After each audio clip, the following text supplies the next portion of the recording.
আজকে সকাল সকাল রেডি হয়ে গেলাম দোকানে যাবো বলে। দোকানে যেতে যেতে রাস্তার জায়গায় সাইকেল আমাদের দেখিয়ে দিলাম। তারপর সাইকেল দেখানোর পরে মনে পড়লো সাবির কাছে ফোন করলে, সাবির কাছে ফোন করলাম, সাবির বলছে তুমি চলো আমি যাচ্ছি। তারপর যেতে যেতে আমি করে দেখিয়ে দিলাম। তারপরে নতুন ব্রিজের সামনে চলে এসেছি প্রায়, এবং নতুন ব্রিজের পাশে লাভবো, ওই যে নতুন ব্রিজটা আপনাদের হালকা করে দেখাবো। তার জন্য আমার সাইকেলে ব্রেক নেই, ওই জন্য একটু সাইকেলে স্লো করলাম, আমার সাইকেলে দেখে দিলাম। তারপরে নতুন ব্রিজের পাশে লেগে যাবো, তো আপনার দেখানো হবে। তারপরে নতুন ব্রিজের পাশে লেগে গেলাম, লেগে যেতে আমার ফের দেখে দিলাম। তারপরে সঙ্গে সঙ্গে দোকানের সামনাসামনি প্রায় চলে এসেছি। এই যে আমার দোকানের সামনে পুরো দোকান খুলেছি, কিন্তু আমার দোকান খুলিনি। এইবারে আমার দোকানটা খুলবো, সেটা আপনাদের দেখাবো।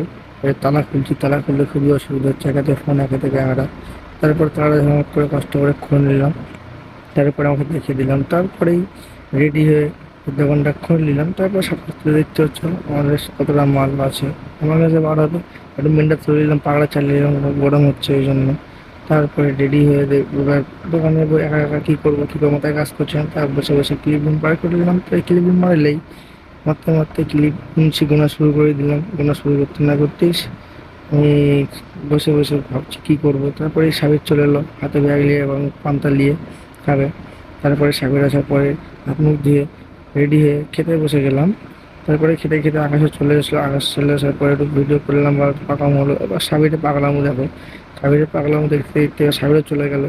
তো কী করবো, এখন কী করবো, ভালো লাগে না, তাই আর কোনো কাজ করতে করতে দিন শেষ করি।